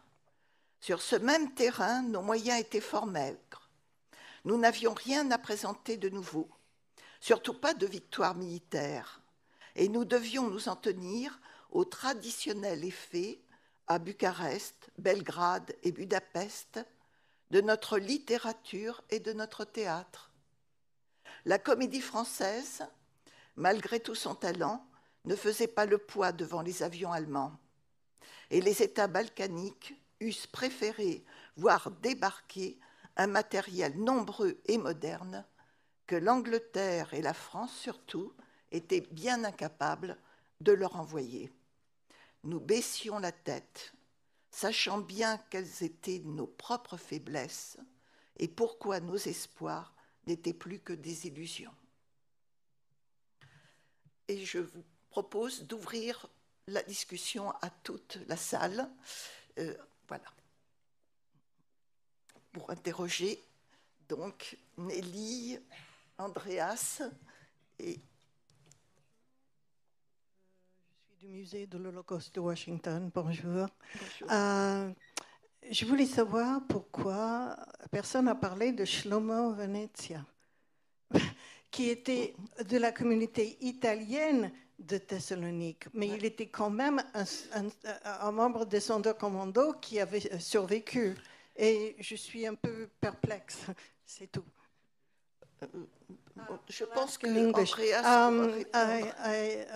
I want to know why nobody's talking about Shlomo Venezia. Yeah. Okay. Well, the reason is, of course, that I had to speak about the sources who mention Marcel Najari. Mentionne Marcel Najari. Je connais Shlomo et sa femme Marika, je les ai connus pendant de nombreuses années. Et bien sûr, son frère Maurice et son cousin Dario, je les ai rencontrés personnellement à maintes reprises. Mais ils ne pouvaient rien dire sur Marcel Najari, parce que comme je l'ai dit, c'était un autre groupe. Les Grecs étaient aussi divisés en groupes. Et dans ce cas, le frère Vénétia et le cousin Gabaï étaient toujours ensemble. Et comme Maurice me l'a dit, personnellement, il ne s'intéressait pas au nom des autres personnes, même de ses camarades grecs. En fait, il devait survivre au quotidien. Et plusieurs fois, je leur ai posé la question, mais malheureusement, ils n'ont rien pu me dire. C'est pour ça que je n'ai pas mentionné. Mais bien sûr, ce sont des témoins également très importants.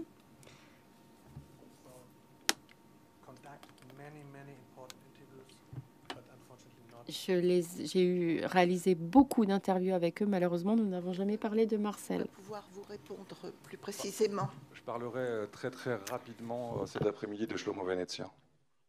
Voilà, c'est ce que je voulais vous dire. Dont le témoignage effectivement est très très important. Voilà. Et du rôle singulier, d'une manière générale, des Grecs dans les Sonderkommando. Oui.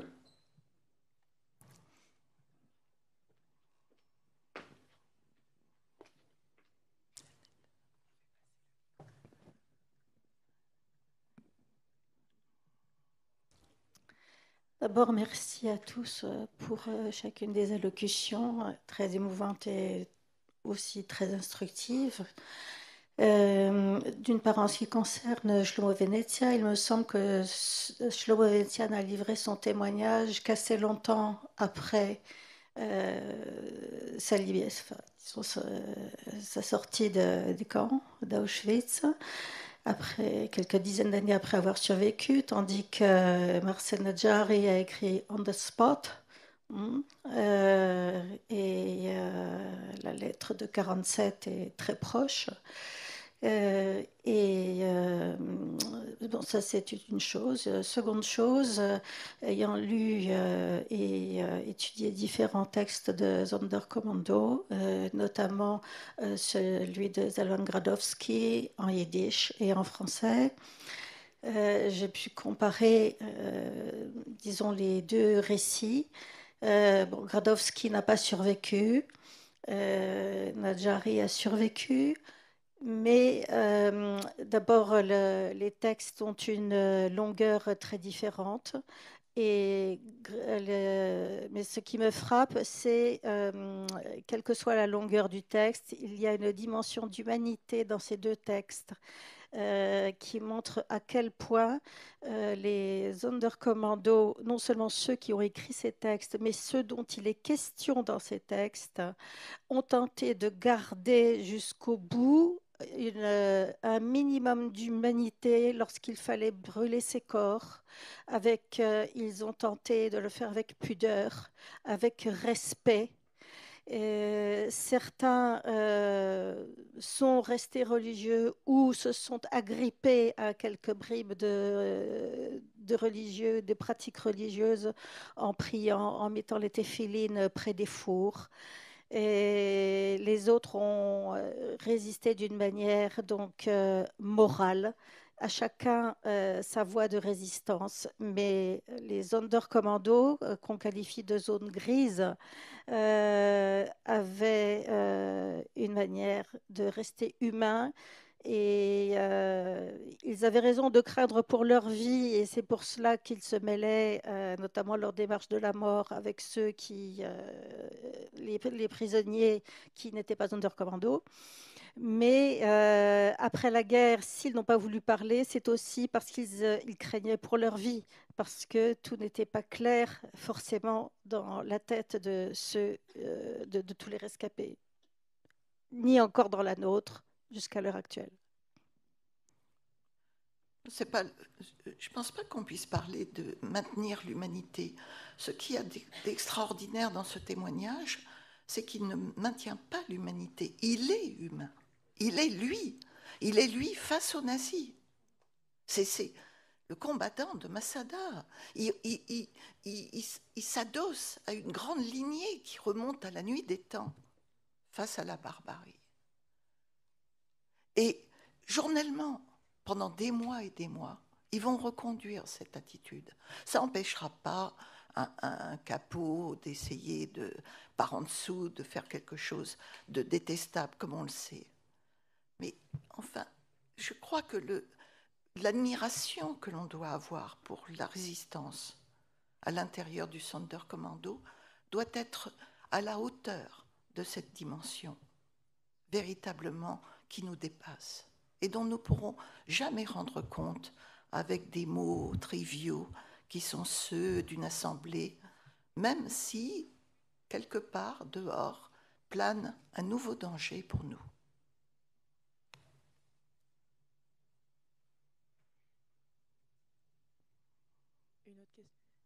Et je me demande aussi, je voulais aussi ouvrir la discussion sur d'autres aspects qui étaient comment assurer la publicité de ces ouvrages remarquables que vous avez faits, comment transmettre, faire circuler.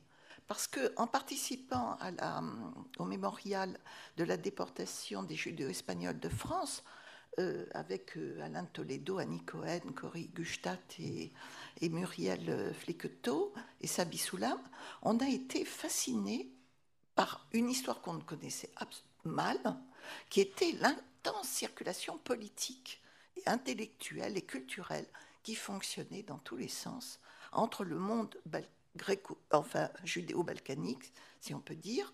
Et puis, en l'occurrence, là, nous travaillons sur la France, mais avec la dimension viennoise et celle des Pays-Bas et celle de la Belgique, etc. C'est-à-dire à l'échelle européenne. C'est-à-dire un principe de circulation intellectuelle qui fonctionnait à l'échelle européenne. Et après la guerre, il n'y a plus rien. Et ça, c'est aussi une question qui explique ce problème de faire advenir cette histoire et de la publicité que nous pouvons en faire. Et notre responsabilité est immense.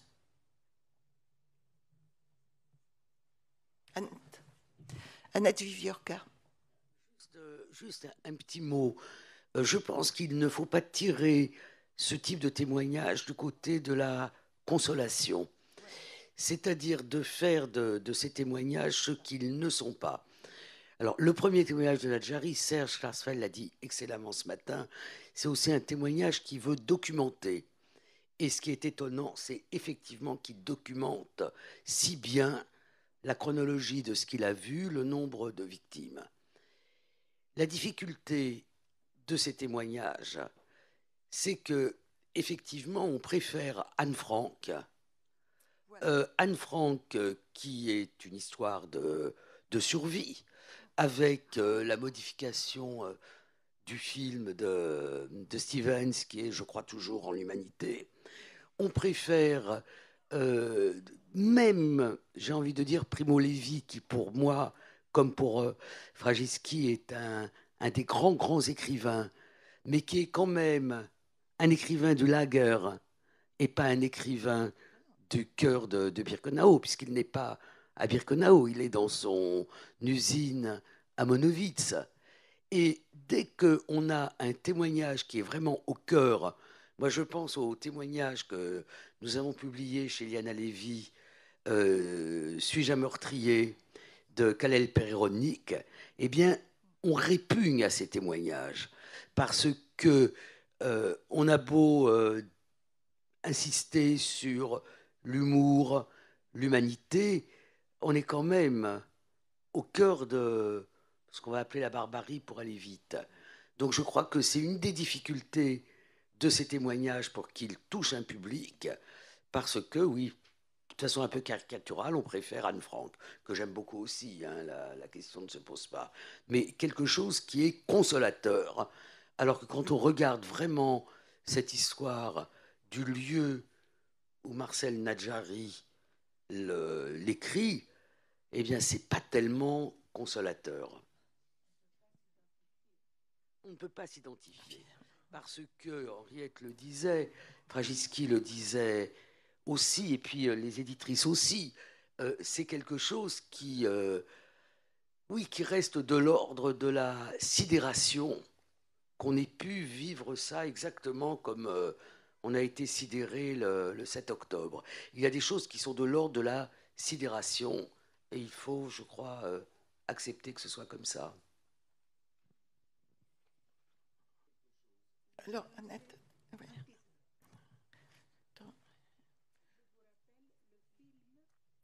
Je vous rappelle le film de Laszlo Nemes, Le Fils de Saul. Ça, c'est une histoire à propos des rouleaux d'Auschwitz et de quelqu'un avec qui on peut s'identifier. Ça, et Nadjari, je crois, il nous donne de quelque façon un exemple d'un homme avec qui on peut s'identifier. Moi, quand je travaillais sur lui, j'avais toujours son image, son sourire dans ma tête. J'admirais ce qu'il a fait. Annette,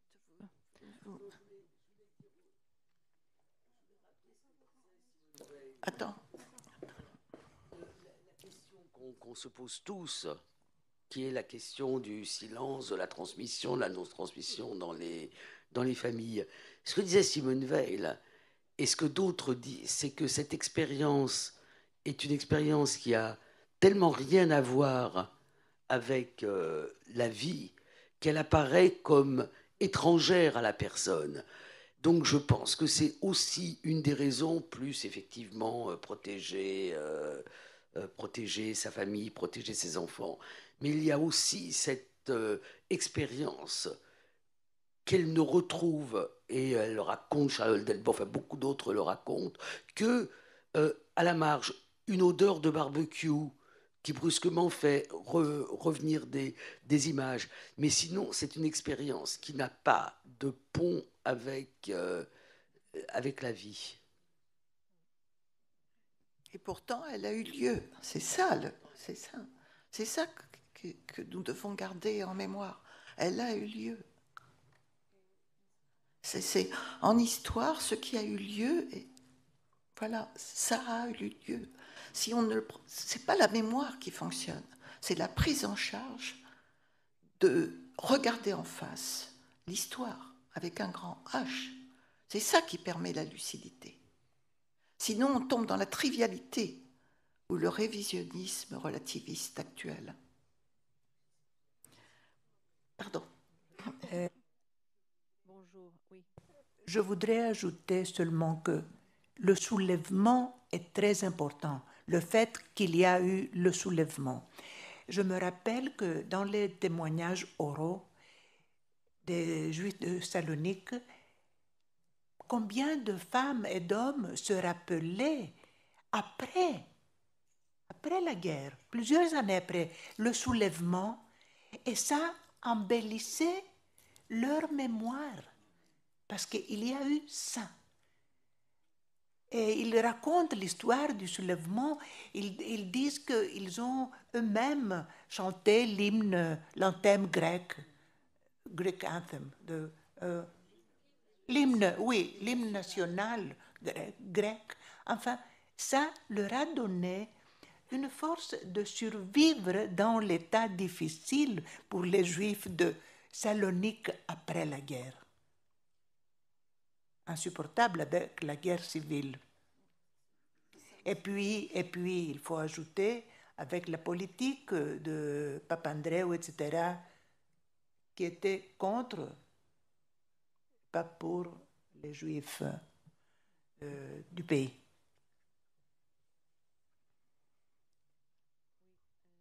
Bonjour. Ça marche, ça ne marche pas. Ça marche pas. Ça marche là? Oui, bonjour. Je suis Odette Varon-Vassar. Je veux dire que je suis vraiment très émue de cette journée, de cette présentation. Je veux féliciter tous les gens qui ont travaillé pour cette magnifique édition française. J'ai suivi ces 30 ans qui ont passé entre la première édition que Frangiski, avec ses soins de Frangiski, on a lu en 1991. Après, j'ai vu l'édition de 2018, qu'il faut dire qu'elle appartient à une collection de livres pour des questions juives et des témoignages, ce que nous avons première fois en Grèce. Alors, elle a déjà une autre réception. Arrivant aujourd'hui à cette édition ici, je peux mesurer le chemin qui a été fait pour la réception de ces textes et combien leur importance augmente avec le temps. Je voulais aussi dire que les extraits qu'on a lus dans le livre de Berin Nachmias en 1989 est de Nadjari, parce qu'elle avait demandé à la veuve de Marcel Nadjari, elle savait que le manuscrit existait, elle avait demandé une partie pour publier à elle et à Daniel Benamias, parce que c'était très important pour elle d'avoir d'autres témoignages pour parler de ce qu'elle ne pouvait pas parler elle-même. Alors c'était vraiment le premier contact par le livre de Berin Nachmias, qui est aussi réédité maintenant dans la même collection. Et il y a une autre possibilité de réception de ces textes en Grèce aujourd'hui. Voilà, merci.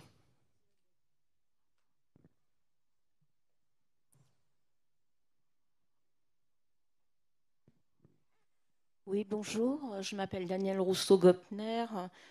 Je suis metteur en scène de théâtre et je travaille avec Dila Clara Kessous, qui est artiste de l'UNESCO pour la paix.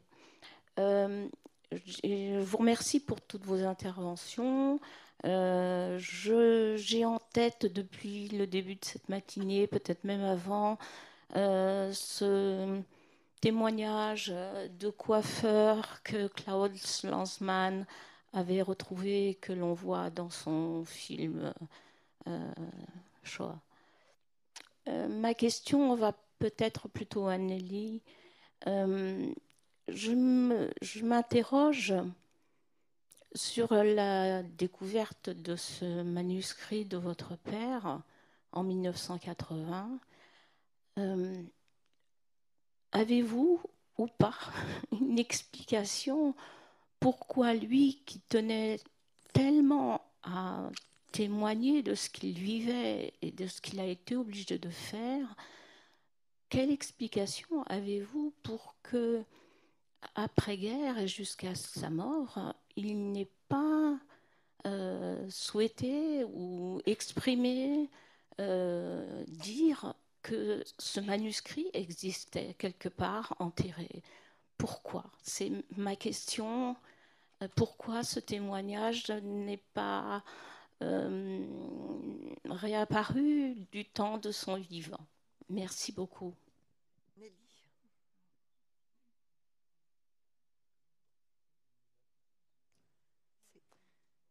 Okay, thank you for the question. He didn't tell my mother. Il n'a pas dit cela à ma mère, He did tell my father-in-law. mais il a dit ça à mon beau-père, Maurice Léon, qu'il avait laissé quelque chose là-bas. C'est la seule chose qu'il ait jamais dite. Pourquoi? Je l'ignore. Je ne peux pas vous donner une réponse à votre question.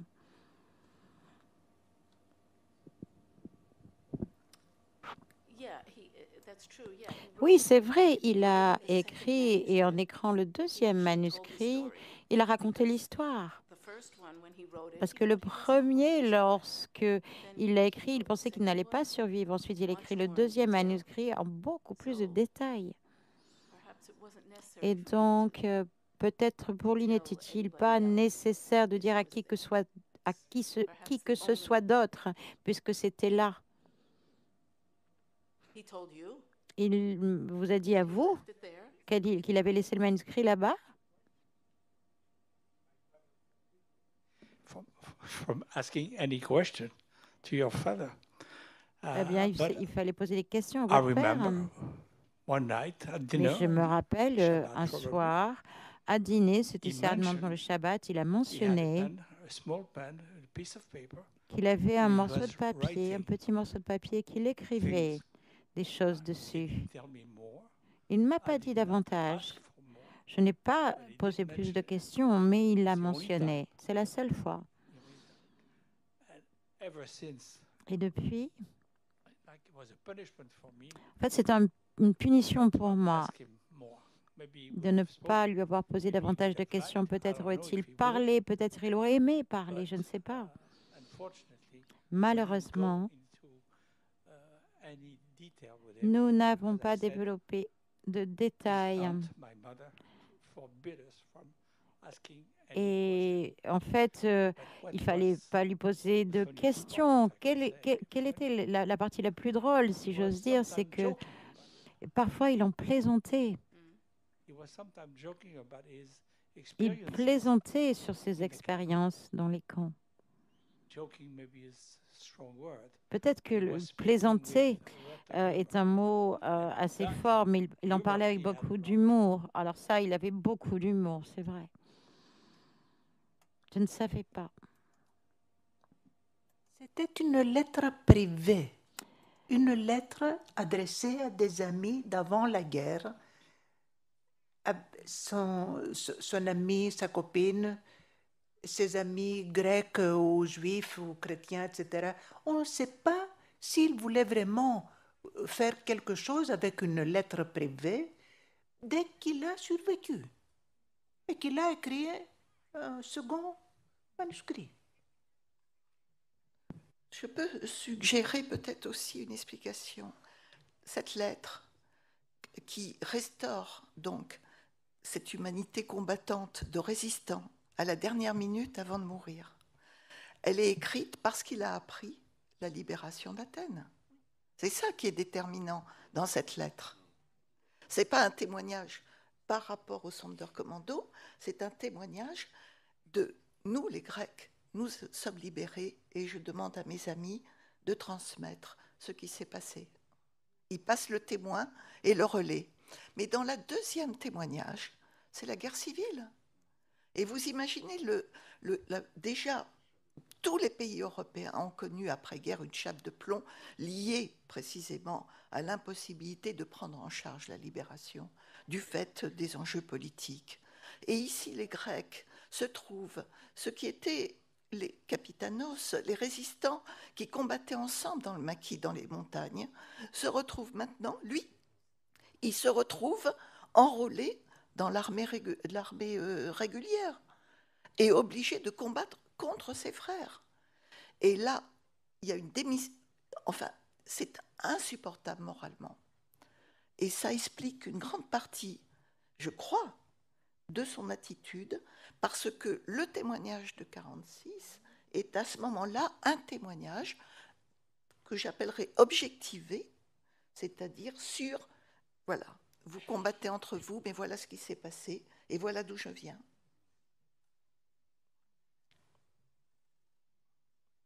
Je voulais savoir si, en ce qui concerne les partisans, est-ce qu'on a eu vraiment, d'une façon généralisée, une attitude, disons, d'entraide de la part des partisans, mais un petit peu tous les partisans dans le même sac, et donc vis-à-vis des Juifs, premièrement, et deuxièmement, étant donné la guerre civile après-guerre, quelle pouvait être l'attitude des Juifs rescapés envers les partisans, donc selon l'expérience de chacun.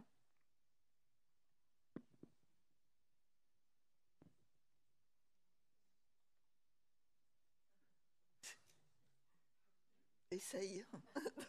Oui. Pendant que Nadjari... Oui, écoutez.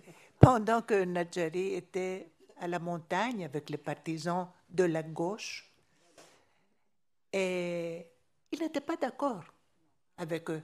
Il a combattu, il s'est blessé, il fut blessé, etc. Mais dans le second manuscrit, il exprime ouvertement son opinion qui est contre la lutte de la gauche qui voulait chasser les Allemands pour conquérir le pouvoir. Lui, il est tout à fait clair. Il dit que moi, je m'intéressais seulement à la chasse des Allemands. Et j'étais pro-Dimitris Psaros, un autre. Il dit des noms, il cite des noms. Ce sont des pages très intéressantes pour l'histoire de la gauche en Grèce. Alors, il préférait Dimitri Psaros qui voulait la lutte contre les Allemands. Et après la guerre, on ne sait pas... Oui, après la guerre, il était en position difficile à cause de sa participation, bien qu'il n'était pas communiste. Voilà. Mais il avait participé. Il y avait cette page dans son enveloppe à la sécurité, n'est-ce pas? Alors, tout était compliqué. Il y avait des choses qu'il voulait exprimer, mais en même temps des choses qu'il voulait cacher, ou enfin, pas cacher, mais ne pas mentionner.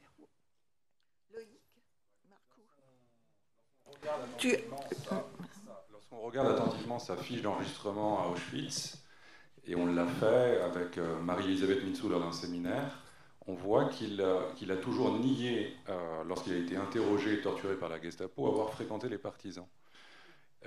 Et ça, c'est un point très très important. Il l'a toujours nié. Effectivement, dans le contexte ensuite de la guerre civile, ça lui aurait valu de très très graves ennuis.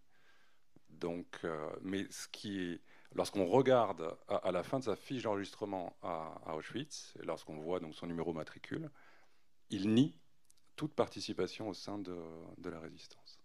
Vous avez les archives de police grecques d'après-guerre.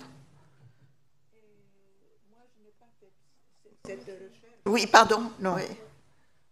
Oui. Oui. En le même prolongement, je parlais des archives de police grecques, puisque tous les Grecs étaient enregistrés du fait de la guerre civile par la police. Non, écoutez, moi, je n'ai pas fait cette recherche mais c'est Marie-Lisa Marie-Lisa Mitchell.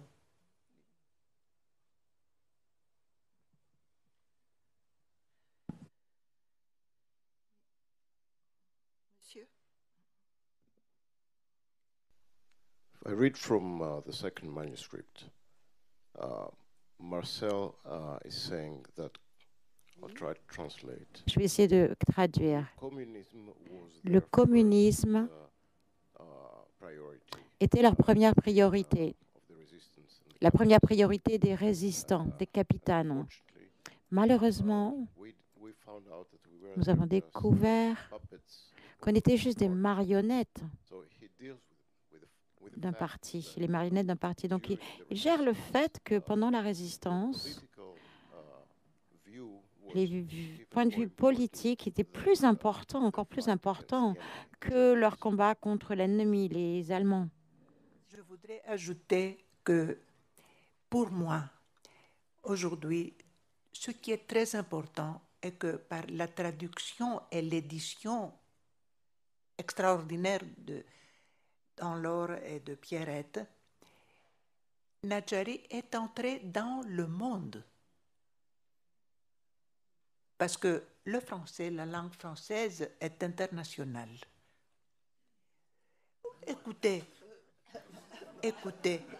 il entre dans la bibliographie officiellement. Il entre dans la bibliographie. Parce que les Américains, ils ignorent le français, mais ils devaient... Les bons historiens, ils connaissent, ils trouvent le moyen de lire.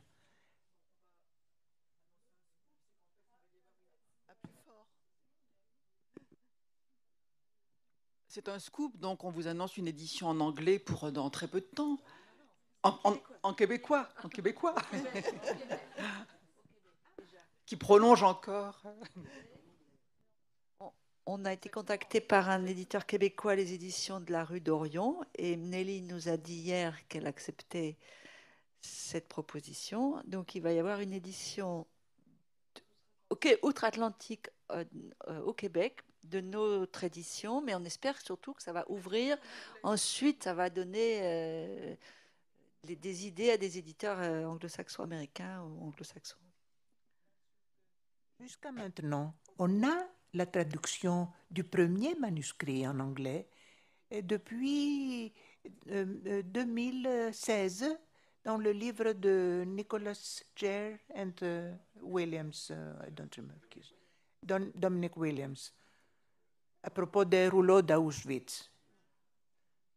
Alors, le premier manuscrit est connu, mais le second, qui est très important aussi,